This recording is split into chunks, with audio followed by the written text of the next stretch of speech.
So good night everyone. सोने नहीं बोल रहा हूँ सालो, एक रात पहले पढ़ रहे होगे तुम, कल बीडब्ल्यू का पेपर होगा। मैं भी रात को ही पढ़ा रहा हूँ। Let's start with Thevenin's theorem. एंड क्या कहता है ये थेवेनिन्स थ्योरम? सवाल ये है, find current flow through 2 ohm resistor. ये 2 ओम में से कौन सा करंट फ्लो रहा है, कितना करंट फ्लो रहा है, वो हमें फाइंड आउट करना है। ओके, थेवेनिन्स के हर एक सवाल सॉल्व करने के लिए 3 स्टेप लगते हैं। क्या है वो 3 step? First, calculate RTH. RTH क्या है? Thevenin's equivalent resistance. स्टेप 2 है वीटीएच, कैलकुलेट वीटीएच। वीटीएच क्या है? Thevenin's equivalent voltage. And step 3 में हम finally Thevenin's equivalent current find out करते हैं ये फॉर्मूला यूज करके। तो थेवेनिन्स ने क्या किया, आरटीएच की वैल्यू निकाली, आरटीएच की वैल्यू यहाँ पे रख दी, वीटीएच की वैल्यू निकाली, वीटीएच यहाँ रख दिया, और लोड रेजिस्टर को कनेक्ट कर दिया। लोड रेजिस्टर कौन है? तुम नहीं डिसाइड करोगे, सवाल डिसाइड करेगा कि लोड रेजिस्टर क्या है। देखो 2 ओम रेजिस्टर बोला ना, तो 2 ओम हमारा लोड रेजिस्टर हो गया, आर एल हो गया। ठीक है, इन सबको एक सीरीज फॉर्मेट में कनेक्ट किया, सीरीज फॉर्म में कनेक्ट किया, तो आराम से ये फॉर्मूला लगा के हम current flowing through load resistor calculate कर लेंगे। अब ये फॉर्मूला याद करने की जरूरत नहीं है, जितनी कम चीजें तुम रट्टा मारने की कोशिश करोगे ना, उतनी लाइफ और दिमाग का टेंशन कम होगा। ये याद क्यों नहीं कर रहा है? अरे बहुत लॉजिकल है। V is equal to I R. I की वैल्यू चाहिए तो V बाय आर हो गया। वोल्टेज कौन है? वोल्टेज VTH, लिख दो VTH, राइट। रेजिस्टेंस कौन है? R divided by R। R की वैल्यू क्या है? 2 रेजिस्टर कनेक्टेड है, RTH RL। कैसे कनेक्टेड है? सीरीज में कनेक्टेड है, इसलिए RTH प्लस RL। इतना लॉजिकल था ये।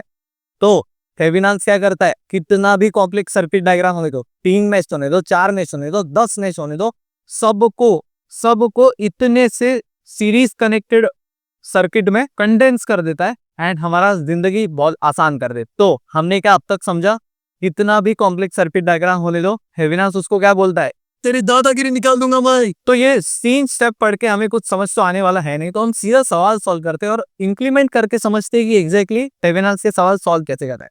आ जाओ, पहला क्वेश्चन। ये ऊपर का सर्किट डायग्राम मैंने कॉपी पेस्ट किया, जिसको हमने ऑलरेडी 3 प्रीवियस मेथड से सॉल्व करके रखा है। आ जाओ, स्टेप वन क्या है? आरटीएच। आरटीएच की वैल्यू ढूंढनी। कैसे ढूंढते हैं आरटीएच की वैल्यू? सारे वोल्टेज सोर्स को शॉर्ट सर्किट कर, सारे वोल्टेज सोर्स को शॉर्ट सर्किट कर दो, करंट सोर्स को ओपन सर्किट कर दो। अब तुम बोलोगे ये सुना सुना सा तो लग रहा है। अरे हाँ गधो, ये सुपरपोजिशन थ्योरम। सुपरपोजिशन थ्योरम में हम एक को एक्टिव लेते थे और बाकी सबको डिलीट कर देते थे, राइट। इस एक को भी नहीं छोड़ना है, सबको डिलीट कर देना है। तो मुझे एक बात बताओ, सर्किट में क्या क्या होता है? करंट सोर्स होता है, वोल्टेज सोर्स होता है, रेजिस्टेंस होता है। अब मैंने सारे करंट सोर्स डिलीट कर दिए, सारे रेजिस्टर भी डिलीट कर दिए, बचा कौन? सिर्फ और सिर्फ प्योरली रेजिस्टिव सर्किट बचेगा एंड हम उसकी वैल्यू निकालेंगे and solve series and parallel resistor, उसका इक्विवेलेंट निकालेंगे। चलो ठीक है, करते हैं। ये डायग्राम हमने कॉपी पेस्ट किया स्टेप 1 में, चलो पेस्ट कर दे इसको वापस।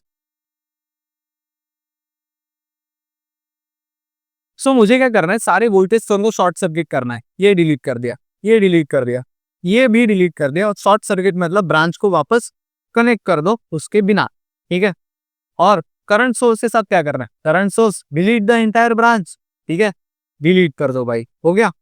सो स्टेप 3 क्या है? स्टेप 3 है replace load resistor by open terminal. Open terminal से रिप्लेस करना है। लोड रेजिस्टर कौन है तुम डिसाइड नहीं करोगे, सवाल करेगा। सवाल में क्या दिया है? 2 ओम। तो 2 ओम ये हमारा लोड रेजिस्टर हो गया। ओके, इसको ओपन टर्मिनल से रिप्लेस करता है, तो ले लो इरेजर और ये भी मिटा दो, right.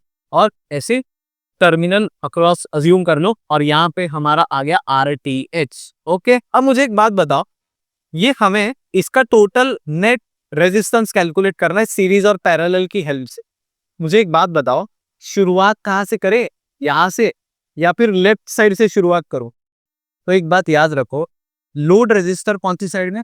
Load resistor right side में, राइट। तो लेफ्ट साइड से अपना कैलकुलेशन शुरू करो, और अगर ये लेफ्ट साइड में होता लोड रेजिस्टर, तो हमारा हमारा कैलकुलेशन राइट साइड से शुरू कर। ठीक है, तो पहली बात लेफ्ट से शुरू करते हैं, यहां से शुरू करते हैं। ठीक है, तो लिखते हैं 12 पैरेलल 6। 12 ओम का रेजिस्टर 6 ओम को पैरेलल है, तो हम क्या करते हैं, 1 बाय टोटल रेजिस्टेंस कितना आता है? RT is equal to 1 by R1 plus 1 by R2। तो sorry my bad, 1 by R2। Finally क्या आता है ये? 1 बाय RT is equal to R1 plus R2 divided by R1 into R2। Finally RT total कितना आता है? R1 into R2 divided by R1 plus R2। Okay, तो ये हमारा फॉर्मूला है अगर दो रेजिस्टर पैरेलल कनेक्टेड रहेंगे तो। ठीक है, नोट डाउन कर लो भाई, इसको साइड में सॉल्व करते हैं। 12 पैरेलल 6 को, 12 पैरेलल 6 मतलब 12 into 6 divided by 12 plus 6 is equal to 72 divided by 18 is equal to 4 ohm. तो 4 ओम हमारा ये दोनों का मिला के नेट क्या आ रहा है, 4 ओम आ रहा है। अब वापस सर्किट रीड्रॉ करो। तो मैंने अब सर्किट डायग्राम रीड्रॉ कर लिया है और तुम्हारा सवाल रहेगा ओके 4 ओम तो हम लोग को ये फाइनली ये 4 ओम तो आ गया, बट ये 8 कैसे लिखा? अरे ये देखो, ये 5 और 3 कैसे कनेक्टेड है, सीरीज में कनेक्टेड है। तो मैंने 5 और 3 को ऐड करके 8 लिख दिया। अब मुझे एक बात बताओ, 4 ओम और 8 ओम कैसे कनेक्टेड है? सीरीज में कनेक्टेड है। तो फाइनली RTH फर्स्ट स्टेप हमारा कंप्लीट होता है, आएगी इसकी वैल्यू 12 ओम, राइट। सीरीज में कनेक्टेड है, 4 प्लस 8 कर दिया और हमें ये वैल्यू आ गई। आगे स्टेप नंबर 2 पे। अब स्टेप 2 में हमें फाइंड आउट करना है VTX, थेवेनिन्स इक्विवेलेंट वोल्टेज। कैसे फाइंड आउट करना है, चलो जानते हैं स्टेप बाय स्टेप। ये डायग्राम हमने वापस ले लिया, राइट। एंड यहाँ पे क्या बोला है, यहाँ पे बोला replace load resistance as open circuit and assume polarity across open terminal. Okay, तो मतलब मैं अपने लोड रेजिस्टर को उड़ा देता हूँ और यहाँ पर पोलैरिटी अज्यूम कर लेता हूँ। ओपन टर्मिनल कर दिया और पोलैरिटी, अब पोलैरिटी क्या है, ये प्लस माइनस साइन अज्यूम था। तो एक जनरल मेथड में तुम्हें बता दूं कि मैंने ऊपर का प्लस लिया और नीचे का माइनस लिया। तुम ऊपर का माइनस भी ले सकते थे और नीचे का भी प्लस ले सकते। क्या होगा, अरे सेम, मेरे को प्लस आया तुमको माइनस आएगा, और अल्टीमेटली वो प्लस माइनस क्या दिखाता है, डायरेक्शन दिखाता है। तो कुछ भी ले लो, जनरली अपना हम ऊपर वाले को प्लस लेंगे और नीचे वाले को माइनस लेंगे। सिमिलरली अगर कुछ ऐसा कनेक्टेड है, हॉरिजॉन्टल वे में कनेक्टेड है, तो लेफ्ट वाले को पॉजिटिव लेंगे, राइट वाले को नेगेटिव लेंगे। इसको ऐसे भी रिलेट कर सकते हो, बुक कैसे पढ़ते हो, बुक लेफ्ट टू राइट पढ़ते हो और टॉप टू डाउन पढ़ते हो, राइट। तो मैंने लेफ्ट वाले को पॉजिटिव ले लिया, राइट वाले को नेगेटिव ले लिया। और जब मैं वर्टिकली कनेक्टेड है तो वर्टिकल में पॉजिटिव, ऊपर प्लस ले लिया और नीचे माइनस ले लिया, खत्म। So it's your choice, answer अपना सेम ही आएगा। सो उसने कुछ घबराने वाली बातें नहीं। सो मैंने फाइनली रिप्लेस कर दिया लोड रेजिस्टेंस रिप्लेस कर दिया और उसकी पोलैरिटी भी अज्यूम कर ली उस अक्रॉस ओपन टर्मिनल। एंड हमें ये सवाल सॉल्व करना है नोडल एनालिसिस से। गाइस ट्रस्ट मी, तुम्हें KVL आसान लग सकता है, बट यहाँ पर अगर तुम KVL लगाओगे ना, इट वुड बी बहुत दिमाग खराब हो जाएगा VTH ढूंढने के लिए। As compared to nodal analysis में हमें बहुत इजीली VTH मिल जाता है। शुरू करते हैं। नोडल एनालिसिस में क्या करते थे हम, पहले नोड्स फाइंड आउट कर देते। नोड्स क्या है, a point where more than 2 branches are connected, 1 1 2 3, ये नोड है। ओके, तो ये नोड 1 हो गया, ये नोड 2 हो गया, ये नोड 3 हो गया, ये नोड 4 हो गया। क्या ये नोड है, ये नोड है? नहीं। क्यों? 1 2। क्या ये नोड है? नहीं। 1 2, अपने को 3 चाहिए, मिनिमम 3 चाहिए, 2 से ज्यादा चाहिए अपने। 1 2 नहीं है। ये एक नोड है, नहीं रे बाबा, 1 2 तो ये अपने को 2 से ज्यादा चाहिए। ठीक है, तो अपने को ये 4 नोड मिल गए, 1 2 3 4। ठीक है, so step 2 of nodal analysis, हम क्या करते थे, नोड्स फाइंड आउट करने के बाद इक्विपोटेंशियल नोड ढूंढते थे। कौन है इक्विपोटेंशियल? ऐसे दो नोड्स जिनके बीच में कोई इलेक्ट्रिकल कंपोनेंट प्रेजेंट नहीं है। ये दो है क्या, 1 2? नहीं, ये देखो 1 2 दो इलेक्ट्रिकल कंपोनेंट है। 1 4 है क्या? नहीं, ये देखिए इलेक्ट्रिकल कंपोनेंट आ गया। 2 और 3 है क्या? नहीं, इलेक्ट्रिकल कंपोनेंट आ गया। क्या 3 एंड 4 एक इक्विपोटेंशियल नोड है? हाँ। क्यों? क्योंकि इनके बीच में कोई इलेक्ट्रिकल कंपोनेंट नहीं है, बस एक ब्रांच कनेक्टेड है। तो ले लो, इरेजर ले लो और यहाँ पर मैं इसको मिटा देता हूँ और सीधा हम ये यहाँ से यहाँ पर कनेक्ट करेंगे। सो अब ये 3 को मिटा देते हैं, ये 4 को मिटा देते हैं। अभी अपने पास 3 नोड्स है, 3 नोड्स। नोडल एनालिसिस का सवाल सॉल्व करते वक्त हम एक नोड को रेफरेंस नोड लेते थे, जो होता था हमारा ग्राउंड नोड। ओके, सो इसको ले लेते ground node. VG is equal to 0 करते थे। Nodal analysis in one shot लिख के आना अगर नहीं समझ में आएगा तो। उसके बाद हम क्या करते थे, बाकी 2 बचे नोड्स का हम पोटेंशियल डिफरेंस या फिर voltage at node 1 end voltage at node 2 हम कैलकुलेट करते थे। तो अज्यूम कर लेते हैं, इस पे V1 वोल्टेज अज्यूम कर दे, इस पे V2 वोल्टेज अज्यूम कर दे। अब हम लगाते हैं KCL, apply KCL eight node 1, eight node 1। Node 1 पे KCL लगाया। करंट की डायरेक्शन कैसे अज्यूम करेंगे, सारी आउटगोइंग पकड़ेंगे, I1 I2 एंड I3 सारी आउटगोइंग पकड़े। परफेक्ट। तो हमने सारी डायरेक्शन आउटगोइंग पकड़ी। और किरचॉफ्स करंट लॉ क्या कहता है, केसीएल क्या कहता है, सम ऑफ आउटगोइंग करंट्स। यहाँ पे क्या हो जाएगा, I1 plus I2 plus I3 is equal to sum of incoming currents. Incoming currents कौन है भाई, कोई नहीं है, तो 0। तो यहाँ पर मेरी इक्वेशन बन जाती है I1 plus I2 plus I3 is equal to 0। तो I1, I2 और I3 की वैल्यू फाइंड आउट करते हैं। एक बात बताओ, करंट की डायरेक्शन कैसी रहेगी, करंट कैसे फ्लो होता है, हाइयर पोटेंशियल से लोअर पोटेंशियल में। लोअर पोटेंशियल कौन है, लोअर पोटेंशियल ये VG है, ये VG हमारा लोअर पोटेंशियल है। ओके, सो करंट की डायरेक्शन कुछ ऐसी रहेगी, हाइयर पोटेंशियल से लोअर पोटेंशियल। चलो लिखते हैं I1, I1 higher potential, higher potential कौन है, V1 माइनस लोअर पोटेंशियल कौन है, VG। ओके, बीच में कोई वोल्टेज सोर्स आ रहा है क्या, हाँ वोल्टेज सोर्स आ रहा है, देखो ये 36 वो। और डायरेक्शन कैसा है, छोटे टर्मिनल से, सॉरी बड़े टर्मिनल से, ये बड़ा टर्मिनल से छोटे, मतलब ये ऐसे आ रहा है, क्या हो गया, फॉलिंग पोटेंशियल हो गया। इसको -36 लेंगे, डिवाइडेड बाय रेजिस्टेंस की वैल्यू। कोई रेजिस्टर है बीच में, हाँ है, 12 ओम का, ये आ गई I1 की वैल्यू। ओके परफेक्ट, I2 की वैल्यू फाइंड आउट करते हैं। चलो I2 भी सेम, हाइयर पोटेंशियल से करंट लोअर पोटेंशियल में फ्लो होता है। हाइयर पोटेंशियल कौन है, V1, लोअर पोटेंशियल कौन है, VG, और अपॉन रेजिस्टेंस की वैल्यू 6 ओम। ठीक है, चलो लिख देते हैं फिर, higher potential V1 minus VG upon, ये देखो ये I2 ऐसे फ्लो हो रहा है, ये से यहाँ तक, तो V1 minus VG divide by ये 6 ओम। ओके आ जाओ, 6। I3 की वैल्यू फाइंड आउट कर दें। I3 की वैल्यू क्या हो जाएगी, I3 की वैल्यू, हमने करंट की डायरेक्शन कैसे अज्यूम की, यहां से, ये नोड से ऐसे अज्यूम किया नोड 2 तक। मुझे एक बात बताओ, करंट कैसे फ्लो होता है, हाइयर पोटेंशियल से लोअर पोटेंशियल पे। मैंने अज्यूम क्या किया, ये नोड से करंट ऐसे जा रहा है नोड 2 पे, मतलब हाइयर पोटेंशियल कौन हो गया, V1 हो गया। ठीक है, चलो I3, higher potential V1 minus V2, lower potential हो गया V2, बीच में वोल्टेज सोर्स है, हाँ है, ये 12 वोल्ट था। कैसा है, बड़े टर्मिनल से छोटे टर्मिनल में जा रहा है, कॉलिंग पोटेंशियल -12 लेंगे, -12 डिवाइडेड बाय रेजिस्टेंस, रेजिस्टेंस की वैल्यू 5। ओके ओके, इसको इक्वेशन में सब्स्टिट्यूट करते हैं। तो अभी I1, I2 और I3 की वैल्यू, I1, I2 और I3 की वैल्यू इक्वेशन में वापस डालते हैं। ठीक है, V1 माइनस VG लिखने की जरूरत है क्या, अरे VG 0 है, लिख के कोई फायदा होने नहीं वाला। चलो V1 minus 36 divided by 12 plus V1, वापस VG लिखने का जरूरत है क्या, नहीं, V1 by 6 plus V1 minus V2 minus 12 by 5 is equal to 0। अब मैथमेटिक्स में हमने ये प्रॉपर्टी पढ़ी थी, x minus y divided by, let से 5 पकड़ लो, तो हम इसको लिख सकते थे x by 5 minus y by 5, right. So similarly इसको ब्रेक डाउन करता हूं मैं अभी, कैसे, V1 बाय 12 माइनस 36 बाय 12, ये प्लस V6, तो V1 बाय 6 तो अकेला ही था, प्लस अभी ये काम को ब्रेक डाउन करते हैं, V1 by 5 minus V2 by 5 minus 12 by 5 is equal to 0। अब सारे जो कांस्टेंट टर्म है उसको राइट साइड लेके जाते हैं। तो कांस्टेंट कौन है अपना, ये 36 बाय 12 और 12 बाय 5, ये कांस्टेंट है, तो वो उसको वो साइड लेके जाते हैं, राइट। तो इज इक्वल टू -12 बाय 5, तो वहां जाके प्लस हो जाएगा, और ये भी वहां जाके प्लस हो जाएगा।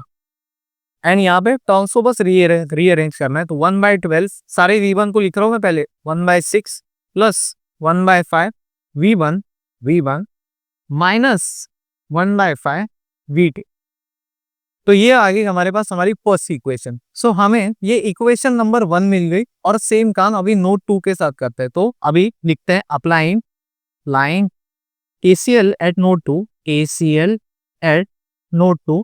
ठीक है, चलो तो KCL नोड 2 पे डायरेक्शन अज्यूम करते हैं करंट की, क्या क्या हो जाएगा, I4, ये नीचे I5 और ये यहाँ पर I6। ओके चलो, तो क्या हो जाएगा, according to KVL, sorry according to Kirchhoff's current law KCL, I4 plus I5 plus I6 is equal to 0, right. चलो I4 की वैल्यू निकालते हैं। I4 सारे यहाँ पर भी नोड 2 पे भी मैंने सारे आउटगोइंग पकड़े।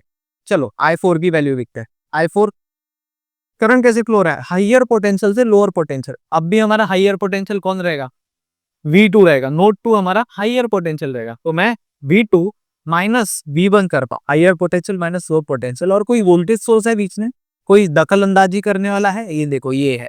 तो 12 वोल्ट कैसा है, छोटे टर्मिनल से बड़े टर्मिनल में ऐसे जा रही है, तो पॉजिटिव राइजिंग पोटेंशियल, राइट। सो चलो प्लस 12 डिवाइडेड बाय रेजिस्टर है, कह रहे रेजिस्टर है, हाँ 5 ओम, 5 ओम का रेजिस्टर है, परफेक्ट। I5 की वैल्यू लिख ले, I5 इज, देखो वापस करंट की डायरेक्शन कैसी, 6 एम्पियर की डायरेक्शन कैसी, 6 एम्पियर ऐसे ऊपर फ्लोर है एंड I5 नीचे आ रहा है, डायरेक्शन अपोजिट है, तो इसका माइनस माइनस 6 एम्पियर I5 हो गया। और I6 की वैल्यू लिखते हैं, I6 से हो जाएगा। उसी बात बताओ, I6 हाइयर पोटेंशियल से लोअर पोटेंशियल करंट फ्लो करता है, हाइयर पोटेंशियल ये ऐसा डी करंट गया, सर्किट खुला है रे, क्लोज कनेक्शन ही नहीं है, ये सर्किट ब्रोकन है, बीच में से ओपन है, को करंट फ्लो होगा क्या? अरे जब तक बटन ऑन नहीं करते तब तक करंट फ्लो होता है क्या? नहीं ना, तो वो खुला है अभी टर्मिनल वैसे, राइट। सो करंट फ्लो होगा क्या? नहीं, ये खुला है बीच में, इसलिए नहीं होगा। I6 की वैल्यू सीधा 0, बहुत काम आसान है, इसको बस अभी इक्वेशन में सब्स्टिट्यूट करेंगे, चलो कर देते हैं। V2 minus V1 plus 12 I5 minus 6 is equal to I6 की वैल्यू क्या आएगी, प्लस जीरो लिखने का कोई मतलब बनता नहीं, ठीक है।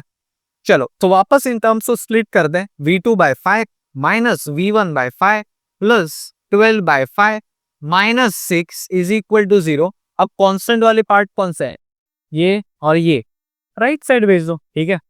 तो क्या बनेगा, ये उधर जाके ये बनेगा -6 तो +6 हो जाएगा, और ये -12/5 हो जाएगा, जो प्लस था वहां जाके माइनस हो गया, -1/5। V1 और V2 को बस अरेंज कर लो एक फॉर्मेट में, V2/5, तो ये भी 1/5 हो गया, और ये हमें मिल गई इक्वेशन नंबर सेकेंड। तो यहाँ पे 2 इक्वेशन है और 2 अननोन है। चलो फिर यहाँ पर कैलकुलेटर में सॉल्व करने के बाद V1 की वैल्यू आती है 36 वोल्ट और V2 की आती है 54 वोल्ट। तो यहाँ देखो V1 और V2 हमें मिल चुका है, मतलब 2 वोल्टेज मिले, हमें क्या फाइंड आउट करना था, सर्किट देखो VTH, सर्किट डायग्राम देखो, हमें VTH चाहिए था, मतलब 2 वोल्टेज V1 V2 मिले और VTH चाहिए, मतलब हमें वोल्टेज को ढूंढना है बाय यूजिंग वोल्टेज। तो हम क्या करेंगे, हम वोल्टेज इक्वेशन लगाए, तो मैंने डायग्राम कॉपी कर लिया, तो यहाँ लिखेंगे यूजिंग वोल्टेज इक्वेशन, ठीक है, वोल्टेज इक्वेशन।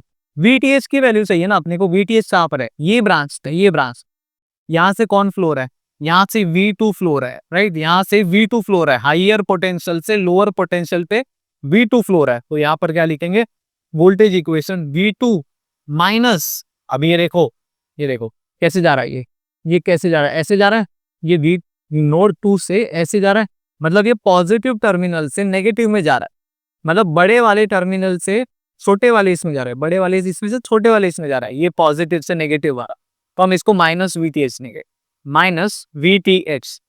और कोई वोल्टेज सोर्स है, हाँ ये वोल्टेज सोर्स दिख रहा है, ये भी देखो बड़े टर्मिनल से छोटे टर्मिनल में जा रहा है, तो मतलब ये भी फॉलोइंग पोटेंशियल हुआ, तो ये भी -9 वोल्ट लूंगा इज इक्वल टू 0। ये हमने लगा ली वोल्टेज इक्वेशन, तो वोल्टेज इक्वेशन लगा दी, तो VTH की वैल्यू हो जाएगी V2 -9, तो डाल दो भाई 54 आई थी, V2 की वैल्यू -9 इज इक्वल टू 45, तो VTH की वैल्यू आ गई 45 वोल्ट। तो यहाँ पर लिखेंगे स्टेप 3 क्या है, थेवेनिन इक्विवेलेंट सर्किट ड्रॉ करना है आपको, जहां पर हम सबको सीरीज में कनेक्ट कर दे, तो क्या लिखा है, फाइंड I3 बोल सकते हैं, and Thevenin equivalent circuit draw करेंगे। चलो VTH बना दो, ये देखो VTH, यहाँ पर RTH, ये हमारा RTH हो गया, और यहाँ पर लोड रेजिस्टर हो गया, ये सबको कनेक्ट कर दिया RL, ये बन गया मेरा थेवेनिन इक्विवेलेंट सर्किट। VTH की वैल्यू क्या है, VTH की वैल्यू है 45, RTH की वैल्यू क्या है 12 ओम, और RL सवाल में गया था, इसकी वैल्यू है 2 ओम। अब बस यहाँ पर IL, तो बाय ओम्स लॉ हम V is equal to IR लिखते हैं, I को हम लिखेंगे V/R। V कौन है, वोल्टेज कौन है, ये VTH डिवाइडेड बाय ये, कैसे थेवेनिन कैसे कनेक्ट करता है, थेवेनिन सब कुछ सीरीज में कनेक्ट करता है, याद रखो, दिमाग में घुसनी चाहिए, थेवेनिन सब कुछ सीरीज में कनेक्ट करता है, तो रेजिस्टेंस नीचे ऐड हो जाएगा RTH और RL का, तो ये RTH प्लस RL, ये हमारा इक्वेशन आ गया, डाल दो वैल्यू, ये आ गया 45 डिवाइडेड बाय RTH की वैल्यू 12 + 2 तो finally current flowing through load resistor is equal to 45 divided by 14 is equal to 3.21 ampere. Direction कैसे अज्यूम की थी? क्लॉकवाइज अज्यूम की थी। I6 की वैल्यू कैसी थी? क्लॉकवाइज थी, right. So left to right बोल दो या फिर क्लॉकवाइज बोल दो, एंड यहाँ पर पूरा थेवेनिन सब पूरा सवाल सॉल्व हो जाता है। Full marks guaranteed. इससे एक स्टेप ज्यादा नहीं, इससे एक स्टेप कम नहीं। तो हमने क्या क्या किया उसका एक रिकैप ले लेते हैं। सो हमने क्या क्या किया? स्टेप 1 में आरटीएच ऐसे किया, सब सोर्स वोल्टेज और करंट सबको डिलीट कर दिया। तो क्या बचा? प्योर रेजिस्टिव सर्किट बचा, उसमें सीरीज और पैरेलल लगा के हमने ये सवाल को आरटीएच की वैल्यू हमें मिल गई। वीटीएच अब भी सॉल्व किया नोडल एनालिसिस यूज करके, और बाद में फाइनल ये सर्किट हर एक बार ड्रॉ करना पड़ेगा तुम्हें एग्जाम में। ये सर्किट नहीं बनाया तो कुछ नहीं किया तुमने, ये ड्रॉ करना मैंडेटरी है। थेवेनिन इक्विवेलेंट सर्किट जिसको हम कहते हैं, ये ड्रॉ करने का, और ये सीधा फॉर्मूला लगा के, ये फॉर्मूला रट्टा मारने की जरूरत नहीं है, ओम्स लॉ है, सिंपल ओम्स है। तो यहाँ पर थेवेनिन थ्योरम कंप्लीट होता है। सो एक और चीज यहाँ पे बताने के लिए बता दूं, ये देखो आंसर क्या आया? 3.2 एम्पियर, 3.21 एम्पियर। ये सेम सवाल मैंने केवीएल से किया, केसीएल से किया, सुपरपोजिशन से किया, और अभी थेवेनिन से कर रहा हूँ। नॉर्टन में भी ये सवाल सॉल्व करूंगा। तो यहाँ से एक सीख मिलती है कि तुम अपना खुद का रैंडमली कोई भी डायग्राम बना सकते हो, और फिर टेस्ट कैसे करने का कि आंसर सही आएगी, सीधा उसको और 2-3 मेथड से सॉल्व करके देखो कि आंसर सेम आता है कि नहीं। अगर आंसर सेम आता है, फर्स्ट क्लास तरीके से एकदम सही है तुम्हारा। और स्पेशली मैं अपना अनुभव बताऊँ तो जब मैं 2-3 लेक्चर ऑलरेडी बना चुका हूँ, ये 4th टाइम मैं सॉल्व कर रहा हूँ, एंड लास्ट स्टेप जब ये आता है ना कि अरे अब मेरा आंसर सही आएगा कि नहीं, मैंने सब सही किया है कि नहीं, तब मेरे को लेजिट, मेरे को तो ऐसा धक हो रहा है, मेरे को भी हो रहा है, तो ऐसा प्रेशर रहता है थोड़ा सा कि अरे सेम आएगा कि नहीं, मैं बच्चों को प्रूव कर पाऊंगा कि नहीं कि हाँ देखो सब मेथड से सेम आ रहा है। So this is the end of this video. So भाई और बहनों, थेवेनिन थ्योरम कंप्लीट हो चुका है। आई होप तुम्हें वो समझ में आया होगा। अभी तुमसे हर एक सवाल भी सॉल्व हो रहा होगा, और अगर हो रहा है तो एक तो लाइक और शेयर ठोक दीजिए, महाकाल का दबा के लाइक और शेयर ठोक दीजिए, 5000 लौटे दिख जाना चाहिए। तो कमेंट करके बताओ थेवेनिन थ्योरम कैसा लगा, और अगर कोई फीडबैक है, कोई सजेशन है, you can connect with me in the comment section या फिर on Instagram. So DMs are open. So with that being said, Amir Rakesh signing off for the day. Bye bye, जय हिंद।